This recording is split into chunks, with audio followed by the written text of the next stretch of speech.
Hello friends, how are you? I hope you are all okay. Today we will talk about national defence academy form NDA का form जो कि UPSC ने 21 दिसंबर 2022 को applications के लिए invite किया था, नोटिफिकेशन जारी किया था 21 दिसंबर 2022 को। दोस्तों, अगर आप 12th में पढ़ रहे हैं या आपने 12th पास कर लिया है और आपकी एज विद इन यूपीएससी के जो डिमांड है उसके बीच में होती है तो आप इस फॉर्म को अप्लाई कर सकते हैं। बहुत ही अच्छा फॉर्म है। 12th में पढ़ रहे बच्चे या जस्ट 12th पास किया है तो इसको अप्लाई कर सकते हैं। वैकेंसी ज़्यादा नहीं है, लेकिन अगर आप क्वालिफाई करते हैं रिटिन, आपको एसएसबी जाने का मौका मिलेगा, जो अपने आप में एक अलग एक्सपीरियंस है। वहाँ पर 5 दिन का या 4 दिन का प्रोसेस रहता है, बहुत अच्छा लगता है वहाँ पे। उसके बाद अगर आपका एसएसबी क्वालिफाई हो जाता है तो आपका मेडिकल होता है, जो कि मिलिट्री हॉस्पिटल्स में होता है। अगर आप मेडिकल क्वालिफाई कर जाते हैं तो ऑल इंडिया बेस आपकी मेरिट लगती है। मेरिट क्वालिफाई करने के बाद आपको एनडीए में ट्रेनिंग का मौका मिलेगा। बहुत ही अच्छी अपॉर्चुनिटी है। हर 6 महीने में एनडीए के फॉर्म निकलते हैं। आप 2-3 बार इस एग्ज़ाम को दे सकते हैं। 12th में आपने जो कुछ पढ़ा है, थोड़ी सी और प्रिपरेशन करेंगे, रिटिन क्वालिफाई हो जाता है। एसएसबी के लिए थोड़ा एक्स्ट्रा आपको मेहनत करनी पड़ेगी, कहीं से कोचिंग वगैरह ले सकते हैं एसएसबी की। तो आइए दोस्तों, बात करते हैं एनडीए के नोटिफिकेशन की, जो कि 21 दिसंबर को यूपीएससी ने जारी किया था। फ्रेंड्स, सबसे पहले तो एप्लीकेशन की जो लास्ट डेट है उस पर बात करते हैं। वो है 10 जनवरी 2023। 10 जनवरी का इंतज़ार नहीं करना है। अगर आप एलिजिबल हैं, आपके अंदर इच्छा है ऑफिसर बनने की, तो 10 जनवरी से पहले इस फॉर्म को आप अप्लाई कर सकते हैं। अप्लाई करने से पहले नोटिफिकेशन को ज़रूर पढ़ें। नोटिफिकेशन में बहुत सारी चीज़ें हैं, कुछ चीज़ें हम यहाँ पर डिस्कस करेंगे। फॉर्म में गलती नहीं करनी है। सबसे पहली बात, फ़ीस ज़्यादा नहीं है, ओनली 100 रुपीज़ है, वो भी जनरल कैटेगरी के लिए। रिजर्व कैटेगरी और गर्ल्स के लिए कोई फ़ीस नहीं है। और गवर्नमेंट गर्ल्स को जो भी सीट्स हैं उसमें कुछ रिजर्व सीटें दे भी रही है, तो सभी गर्ल्स को अप्लाई करना चाहिए। बहुत ही अच्छा कैरियर है, बहुत अच्छी सैलरी है, एक अलग अलग लाइफ है, ज़िंदगी का मज़ा है वहाँ पर। ऑफिसर बनेंगे और एक अलग लाइफ आपको जीने के लिए मिलेगी, हर तरह की फैसिलिटी मिलती है। तो दोस्तों, देखते हैं एनडीए के फॉर्म के लिए candidate to ensure their eligibility for the examination. सबसे पहले तो हमें एलिजिबिलिटी ही चेक करनी है कि हमारी जो डेट ऑफ बर्थ है वो जो यूपीएससी ने रखी है उसके बीच में पड़ती है या नहीं पड़ती है। फिर क्वालिफिकेशन 10+2 है आपका रिजल्ट, मतलब एसएसबी क्लियर करने के बाद मेरिट से पहले रिजल्ट होना चाहिए। उसकी डेट्स भी इसमें दी हुई है, हम डिस्कस करेंगे। और मेडिकल क्राइटेरिया आपका फुलफिल होना चाहिए। हाइट का ज़्यादा ये नहीं है, हाइट मतलब एक नॉर्मल जो हाइट होती है वो सब अप्लाई कर सकते हैं। तो आइए दोस्तों, देखते हैं हाउ टू अप्लाई। सबसे पहले आपको वन टाइम रजिस्ट्रेशन करना है और आपके लिए लिंक दिया हुआ है upsconline.nic.in। वन टाइम रजिस्ट्रेशन बड़े ही ध्यान से करना है। रजिस्ट्रेशन में पूरा लाइफ यूपीएससी सिर्फ एक बार आपको चेंज करने का मौका देता है। OTR has to be registered only once in life time. और उसमें जो आपको सुधार करना है उसका भी एक ही बार मौका मिलेगा। तो आपको सबसे पहले फर्स्ट टाइम में ही बढ़िया से नोटिफिकेशन पढ़ के और अच्छे से करना है, जिससे कोई भी उसमें आपको चेंज करने की ज़रूरत ना पड़े। ये देख लीजिए, आप यहाँ पे लिखा है OTR profile it set be allowed only once in the life time. अगर कोई चेंज है तो सिर्फ एक बार आपको चांस मिलेगा उसमें चेंज करने का। तो हमें OTR करने से पहले बढ़िया से नोटिफिकेशन को पढ़ना है, अपनी सारी qualification, date of birth, category सब बढ़िया से एक पेपर पर लिखकर उसके बाद फॉर्म फिलअप करना चाहिए। आइए देखते हैं अगली स्लाइड। लास्ट डेट हमने डिस्कस किया है, 10 जनवरी है। 10 जनवरी के बाद आपको मौका नहीं मिलेगा। अगर आप 12th में पढ़ रहे हैं आप इसको अप्लाई कर सकते हैं, कोई स्पेशल तैयारी की ज़रूरत नहीं है। आप बोर्ड एग्ज़ाम देंगे, बोर्ड एग्ज़ाम दीजिए एक दिन के लिए, इस एग्ज़ाम को दे के देखिए, बहुत अच्छा एग्ज़ाम है। इस बार नंबर नहीं होता है, पास नहीं होते हैं जनरल स्टडीज़ और मैथमेटिक्स में, no problem, next time apply कर सकते हैं, हर 6 महीने में निकलता है। लेकिन हाँ ये है कि 2-3 साल के अंदर ही इसमें चांसेस मिलते हैं, फिर एज निकल जाती है। हम एज की भी बात करेंगे तो उसमें आप देखेंगे कि आपको कितना चांस मिल सकता है।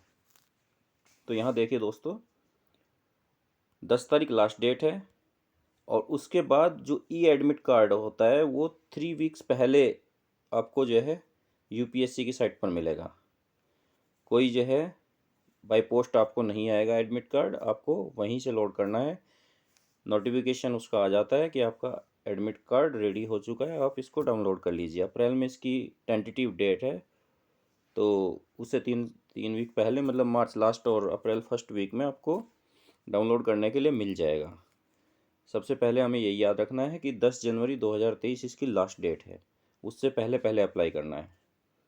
अब आप देखिए गवर्नमेंट ने यहाँ कुछ लिखा है, candidates are required to apply online. Online apply करना है, कोई और मोड अलाउड नहीं है।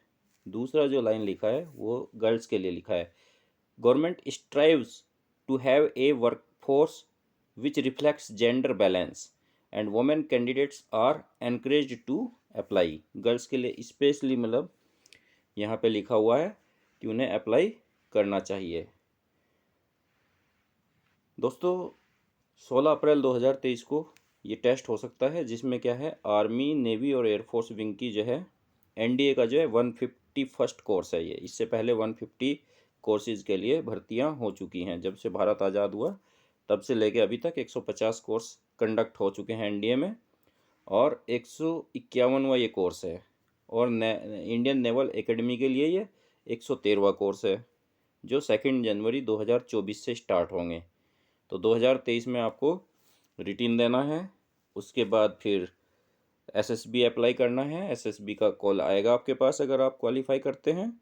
एसएसबी पास करने के बाद आपका मेडिकल होगा, जो कि मिलिट्री हॉस्पिटल्स में होता है। अगर आप मेरिट में आते हैं तो आपको 2 जनवरी 2024 से ग्रुप 1 जॉब मिलेगी। बहुत ही बढ़िया जॉब है। एयरफोर्स, नेवी और आर्मी तीनों बहुत बढ़िया सर्विस हैं। किसी भी सर्विस में आपको पोस्ट मिलेगी, बहुत बढ़िया होगी। तो दोस्तों आइए देखते हैं कहाँ कितनी पोस्ट हैं।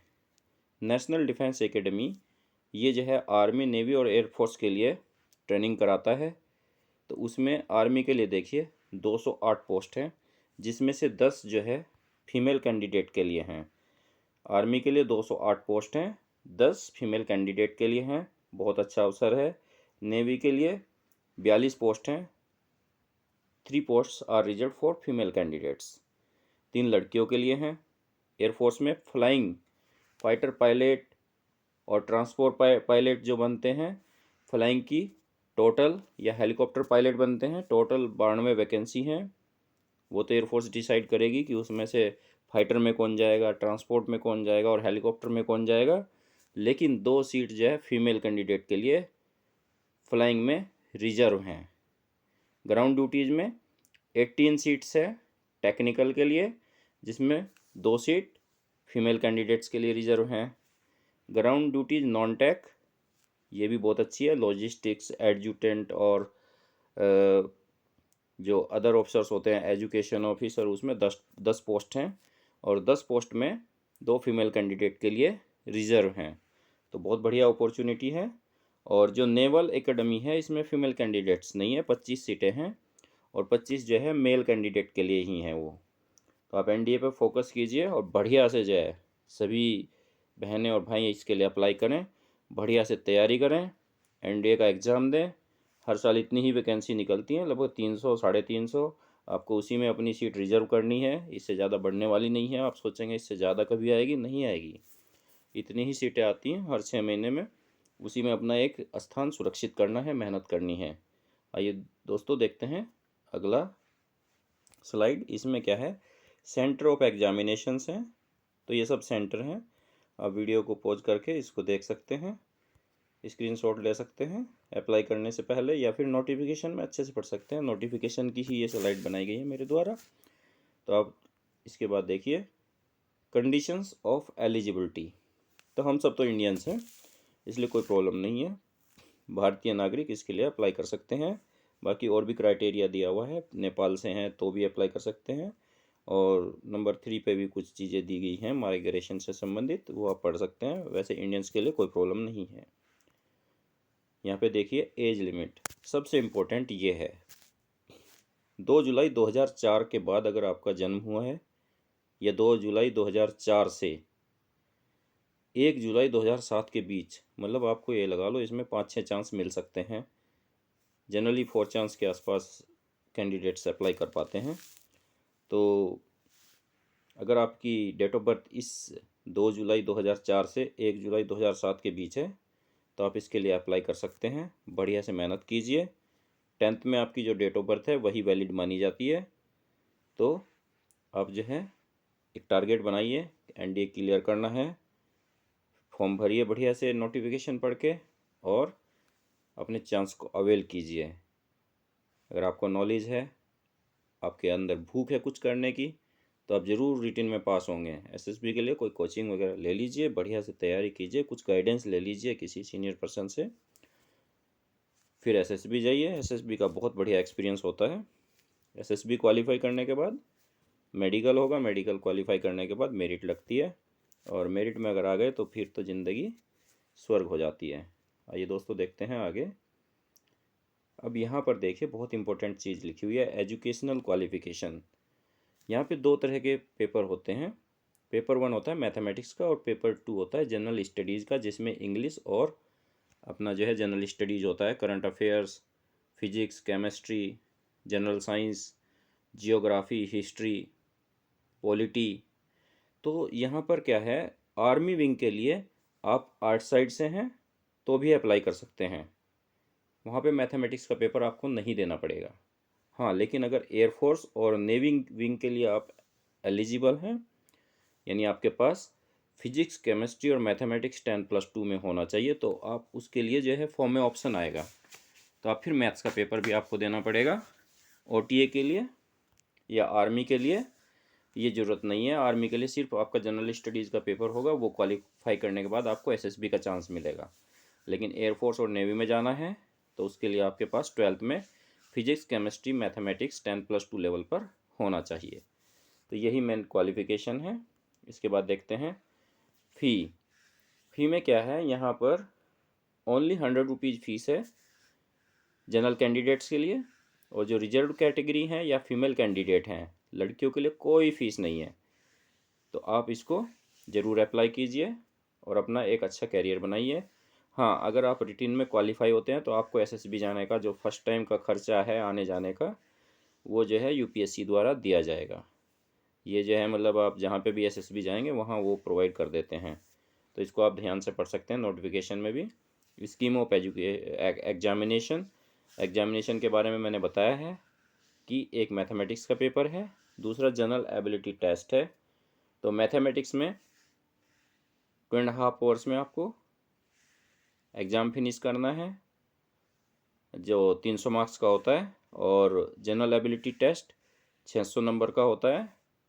2.5 घंटे का ही समय दोनों के लिए होता है। टोटल मिलाकर 900 नंबर के जो है रिटन टेस्ट होते हैं। अगर आप उसमें अच्छा स्कोर कर लेते हैं तो फिर आपको एसएसबी मिलता है। एसएसबी भी 900 मार्क्स का है। एसएसबी का क्राइटेरिया थोड़ा अलग है इससे। तो पहले अपना रिटन पर फोकस कीजिए, उसके बाद एसएसबी की ओर ध्यान दीजिए। आगे देखते हैं। ये मैथमेटिक्स का सिलेबस है उनके लिए जो आर्मी और एयरफोर्स के लिए भी एलिजिबल हैं। अगर आपके पास आर्ट साइड है, मैथमेटिक्स का पेपर आपका नहीं होगा, सिर्फ आपका जनरल स्टडीज़ जिसमें इंग्लिश और करंट अफेयर्स और थोड़ा सामान्य सा जो है भौतिकी, रसायन, बायोलॉजी, इतिहास और भूगोल, ये सब रहता है। उसका सिलेबस हम यहाँ डिस्कस करेंगे क्या क्या होता है। पहले मैथ्स का देख लीजिए। अलजेब्रा जो आपने 11th में पढ़ा है, concept of sets, operation of sets, Venn diagrams, De Morgan laws, Cartesian product, relation, equivalence relation, ये 12th में पढ़ा है, तो वही है। और representation of real numbers on a line, complex numbers, तो ये अलजेब्रा का पार्ट है। दूसरा मैट्रिक्स एंड डिटर्मिनेंट्स, बहुत इंपॉर्टेंट टॉपिक है। अगर आप मैथ्स के हैं तो आपको अधिकतर एग्जाम में ये मिलेगा। आप बीटेक की तैयारी कर रहे हैं तो भी आप ये सब तो जो है पढ़ते ही हैं बढ़िया से। उसके बाद देखिए ट्रिग्नोमेट्री बहुत इम्पोर्टेंट है, यहाँ पर भी आती है, एसएसबी में भी आती है, सॉरी एसएससी में भी आती है। तो ट्रिग्नोमेट्री तो इम्पोर्टेंट है, बहुत सारे क्वेश्चंस ट्रिग्नोमेट्री के कहीं ना कहीं आपको किसी न किसी छोटे मोटे एग्जाम में भी एसएससी एमटीएस वगैरह में भी देखने को मिल जाते हैं। फिर analytical geometry of 2 and 3 dimensions, तो ये तो ज्योमेट्री है जिसमें आपने पैराबोला, इक्लिप्स, सर्कल्स वो सब पढ़ा है, तो 12th में आपने पढ़ा है, इसलिए कोई प्रॉब्लम नहीं, थोड़ा सा रिफ्रेश करने की ज़रूरत पड़ेगी। उसके बाद देखिए डिफरेंशियल कैलकुलस, इसमें जो इक्वेशंस होती हैं डिफरेंशियल इक्वेशंस वगैरह उससे संबंधित है, आपने पढ़ा होगा 12th में, थोड़ा सा और एक्स्ट्रा पढ़ लेंगे तो बहुत अच्छी तैयारी हो जाएगी। यहाँ पर इंटीग्रल कैलकुलस और डिफरेंशियल इक्वेशंस, हाँ यहाँ पर भी इंटीग्रेशन और डिफरेंशिएशन का ही सिलेबस दिया हुआ है, सिलेबस को अच्छे से पढ़ें, उसके हिसाब से तैयारी करें। ये देखिए वेक्टर अलजेब्रा, वेक्टर्स के बारे में आपने पढ़ा ही होगा, साइंस में भी थोड़ा बहुत इंट्रोडक्शन इसका हो जाता है, मैथ्स में तो बहुत अच्छे से वेक्टर पढ़ाया जाता है। तो वेक्टर आपने फिजिक्स में भी पढ़ा है, मैथ्स में भी पढ़ेंगे, बहुत अच्छे से इसके क्वेश्चंस आप कर सकते हैं। स्टैटिक्स एंड प्रोबेबिलिटी, ये तो 10th में प्रोबेबिलिटी स्टार्ट हो जाता है और 11th 12th में तो थोड़ा एडवांस हो जाता है, तो बहुत बढ़िया से इसको आप कर सकते हैं, आपने पढ़ा भी है, तो बढ़िया से मैथमेटिक्स को दीजिए। प्रोबेबिलिटी, ये सिलेबस प्रोबेबिलिटी का है, यहाँ से तो क्वेश्चन बनते हैं, तो सिलेबस को अच्छे से एक बार देखकर उसके बाद आप तैयारी कर सकते हैं। ये देखिए जनरल एबिलिटी टेस्ट जो सेकंड पेपर है, सेकंड पेपर में क्या है, पहले इंग्लिश के 50 क्वेश्चन होते हैं और 4 नंबर का एक क्वेश्चन है, और निगेटिव मार्किंग यहाँ पर है, चाहे मैथमेटिक्स हो या जनरल स्टडीज हो, निगेटिव मार्किंग है, 1/3 मार्क कटेगा। तो यहाँ पर देखिए आप 50 क्वेश्चन इंग्लिश के आते हैं, 4 नंबर का है, टोटल मिलाकर 200 नंबर के आते हैं, लेकिन टाइम हमें ध्यान रखना है क्योंकि 2.5 घंटे हमारे पास हैं, 2.5 घंटे में हमें 150 क्वेश्चन करने हैं, तो 150 क्वेश्चन के लिए हमें 150 मिनट हैं और 150 क्वेश्चन हैं, तो बढ़िया से करने हैं। 50 क्वेश्चन इंग्लिश के हो गए, इसमें थोड़े बड़े बड़े पैराग्राफ भी रहते हैं, तो अच्छे से उनको पढ़कर अच्छे से एग्ज़ाम फिनिश करना है। अब आप देखिए ये जनरल नॉलेज का है जिसमें 100 क्वेश्चन होंगे, 4 नंबर का होगा और 400 मार्क्स ही हो जाएंगे, और 50 क्वेश्चन 4 नंबर के इंग्लिश के हैं, तो टोटल मिलाकर 400 और 200 600 नंबर का ये होता है, और 300 नंबर का मैथमेटिक्स होता है, टोटल 900 में से बनेगी मेरिट। और जो सिर्फ आर्मी के लिए अप्लाई करते हैं, मैथमेटिक्स का पेपर नहीं देंगे, उनकी बनेगी 600 में से। तो यहाँ पे देखिए physics, chemistry, general science, social studies, geography और करंट इवेंट्स, इनसे क्वेश्चंस आते हैं। करंट इवेंट्स के तो हमारा चैनल भी आपको कुछ ना कुछ प्रोवाइड कराता रहता है, और इन सब में भी थोड़ा थोड़ा आपको हमारे चैनल से मदद मिलेगी। तो दोस्तों आगे देखिए, यहाँ पर फिजिक्स का सिलेबस दिया हुआ है, एक बार अच्छे से फिजिक्स का सिलेबस देखकर, ये जनरल फिजिक्स है क्योंकि जनरल स्टडीज़ है, आर्ट साइड वाले भी अप्लाई कर सकते हैं, तो जो 10th तक आपने पढ़ा है थोड़ा सा उसमें एडवांस होता है, थोड़ी सी अच्छे से तैयारी करने से हो जाएगा। यहाँ पर केमिस्ट्री का सिलेबस दिया हुआ है, नॉर्मल सी केमिस्ट्री है जो 10th तक सभी पढ़ते हैं, कंपलसरी है, थोड़ा सा उसमें एडिशनल पढ़ना पड़ेगा। बढ़िया एक साइंस का बुक ले लीजिए जो 10th और 11th लेवल का कवर करती है, पढ़ने से हो जाएगा, या एनडीए कोई अच्छी सी बुक ले सकते हैं, तो उससे भी तैयारी हो जाएगी। फिर ये देखिए जनरल साइंस, इसमें बायोलॉजी का पार्ट होता है, सेल्स वगैरह, तो ये तो आपने पढ़ा भी है, 9th में भी पढ़ा है, 8th में भी आता है, तो वहाँ से अगर आपने अच्छे से पढ़ा है तो इसके क्वेश्चंस आप कर पाते हैं। हिस्ट्री, फ्रीडम मूवमेंट्स इंपॉर्टेंट है, किसी भी एग्ज़ाम में आपको ये मिलेंगे जो हम यहाँ पे पढ़ रहे हैं, आप एसएससी अप्लाई करेंगे उसमें भी मिलेंगे, कोई और एग्ज़ाम अप्लाई करेंगे, ये सब सिलेबस आपको वहाँ मिलने वाला है। तो फॉर्म भरिए, अच्छे से तैयारी कीजिए और एग्ज़ाम को दीजिए। ये जियोग्राफी तो आपको छोटे छोटे क्वेश्चंस तो हर एग्ज़ाम में मिलेंगे, जियोग्राफी पढ़ना ही पड़ेगा, करंट इवेंट्स ये पढ़ना ही पड़ेगा, कोई भी एग्ज़ाम आप अप्लाई कर रहे हो सभी में पढ़ना पड़ेगा, तो अच्छे से तैयारी करके एग्ज़ाम देना है। ये देखिए इंटेलिजेंस एंड पर्सनैलिटी टेस्ट, अब ये अगर आपका रिटर्न क्वालिफाई हो जाता है तो एसएसबी के 2 फेज़ हैं, स्टेज 1, स्टेज 2। स्टेज 1 में जो बच्चे क्वालिफाई कर जाते हैं उनको स्टेज 2 का चांस मिलता है, क्योंकि 4-5 दिन का एसएसबी है, ये फर्स्ट डे में ही स्टेज 1 वो कंप्लीट कर लेते हैं लगभग, और जो बच्चे उसको क्वालिफाई नहीं कर पाते हैं उनको फर्स्ट डे ही घर जाना पड़ता है वापस, और जो बच्चे क्वालिफाई कर जाते हैं वो स्टेज 2 में अपीयर होते हैं। 4-5 दिन बाद उनको बता दिया जाता है कि आपका एसएसबी क्वालिफाई हुआ या आप डाउन हो गए एसएसबी में। तो एसएसबी अगर क्वालिफाई हो जाता है तो फिर आपका क्या होगा, मेडिकल होगा। अच्छा, एक चीज़ और ध्यान रखनी है, ये निगेटिव मार्किंग है रिटिन में, ये बहुत इंपॉर्टेंट है, 1/3 मार्क आपका कटेगा, तो ध्यान से जो भी ऑब्जेक्टिव टाइप क्वेश्चंस होते हैं उनमें मार्क करना है, अदरवाइज तो क्वेश्चन को छोड़ देना है। अगर आप कंफर्म है तभी क्वेश्चन को टिक करना है। और ब्लैक पेन का यूज़ करना है, ब्लैक बॉल पॉइंट पेन, ये बहुत इंपॉर्टेंट है। बहुत सारे बच्चे नोट अपना एडमिट कार्ड भी ध्यान से नहीं पढ़ते हैं, दूसरे पेन ले जाते हैं, फिर वहाँ ब्लैक पेन की प्रॉब्लम रहती है। ब्लैक बॉल पॉइंट पेन ही यूज़ करना है OMR शीट में। अब ये मेडिकल प्रोसेस है, मेडिकल अगर आप क्वालिफाई कर जाते हैं तो फिर उसके बाद आपकी मेरिट लगती है, और मेरिट के बाद आपका अगर सिलेक्शन हो गया तो फिर तो ज़िंदगी जो है स्वर्ग हो जाती है। तो दोस्तों, हमने एनडी के बारे में थोड़ी बहुत जानकारियाँ डिस्कस की। आप नोटिफिकेशन को ध्यान से पढ़ें, फॉर्म को भरें, मेरी बेस्ट विशेज़ है आपको, आप अच्छे से क्वालिफाई करें, अपनी ज़िंदगी में जो बनना चाहते हैं उसके लिए बहुत सारी शुभकामनाएं। अगर आपको वीडियो अच्छा लगा लाइक करें, सब्सक्राइब नहीं किया है सब्सक्राइब चैनल को करें, कुछ ना कुछ थोड़ी बहुत आपको यहाँ से हेल्प मिलती रहेगी। और ज़िंदगी में हमेशा अपने टारगेट को पूरा करने के लिए मेहनत करते रहें। थैंक यू दोस्त, थैंक यू फ्रेंड्स।